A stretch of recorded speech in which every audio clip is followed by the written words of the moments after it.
There's also rumours of Panasonic and Nikon doing FX3 competitors. That's going to be interesting, especially the Lumix one, because I really like Panasonic. So them doing an FX3 is going to be interesting. But I wonder what they'd do to make it one better than the FX3. Like, are Panasonic the type of company to think, right, this is obviously a popular camera, the FX3 range. What can we do to make it better? Specs wise, they've got the autofocus ability that would have put a lot of people off. I love the image quality anyway of Panasonic, and if the S1, when I had the S1, had more features, I'd have stayed with it. Long story short, will it match the FX3, or do you think they'll go one better? And if so, what will it be? I think they'll go way better. I mean, they should do. The FX3's been out, what, 4 years? God, yeah.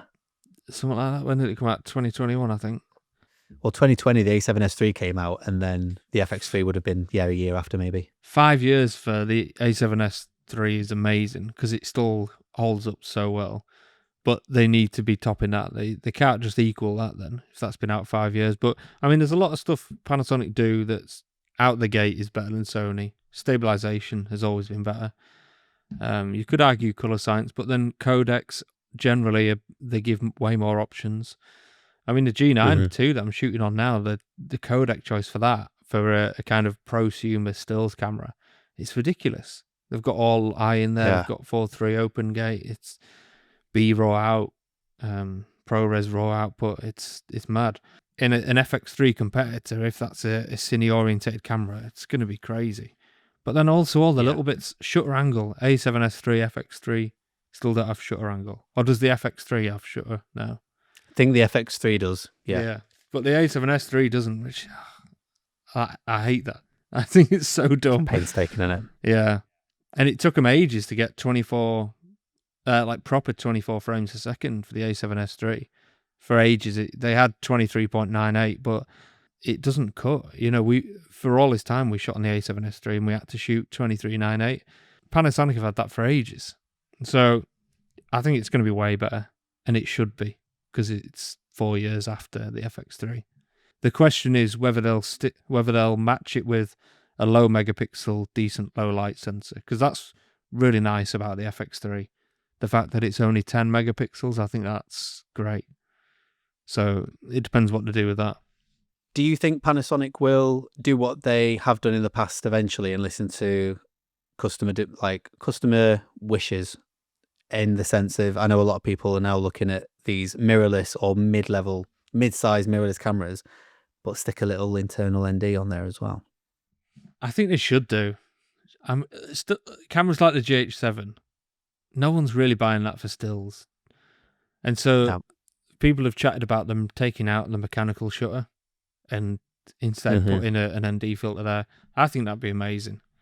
If the level where internal ND quality isn't high enough for you and you need to put stuff on the front, fine, just do that then. And you just don't have to use the internals. But for 99% of people and jobs, the internals are going to be good enough. It's so much easier to just click a button and have them there.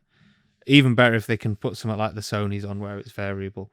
That's amazing.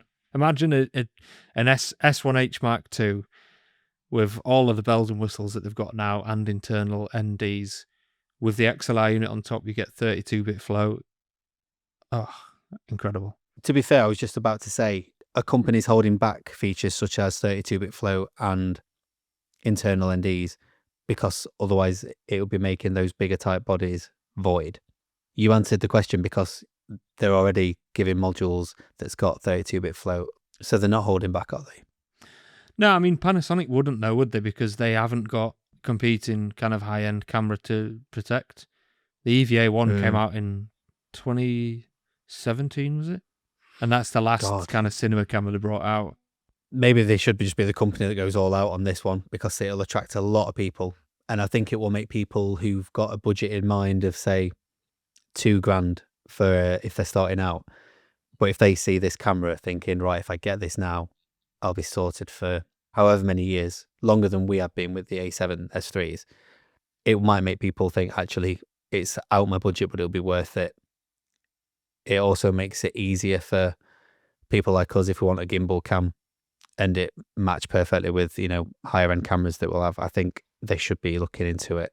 Would there be anything that Panasonic could do for you to sell your A7S and buy into it? I've always loved the idea of that EVA2 that I've mentioned previously, that is, you know, a successor to the EVA1, but L mount, all the bells and whistles again. But I'd want it to be 6K with the crop that the FX6 doesn't give you, but still stay within the price range now of the FX6 or the C. Is it the 800 or the 400? Oh, mind you, that's a few grand more, isn't it? But if it's between 6 and 8, it would be tempting to then lean towards something like that.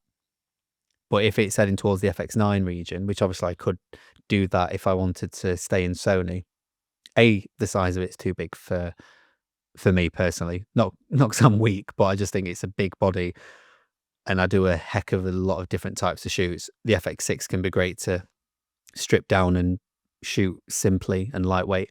You couldn't really do that with the FX9. So if Panasonic brought something out that is an FX6 size, a little bit bigger if it needs to be, but not too big, with 6K, all their bells and whistles that they've been bringing out, 32-bit float, ProRes RAW internally, anything like that would be amazing. SSD recording. What about you?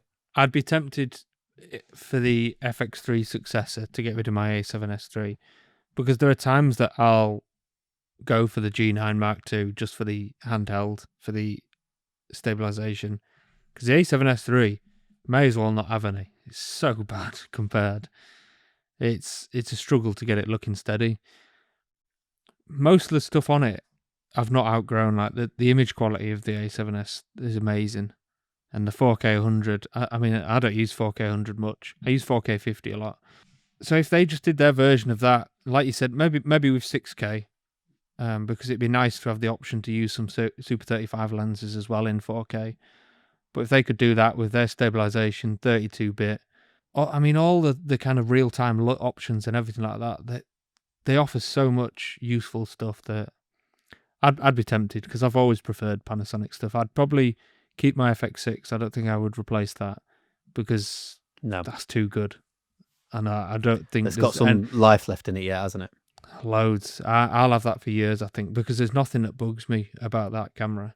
Whereas the A7S III, like, I feel like I'm being held back by it if I want to shoot handheld.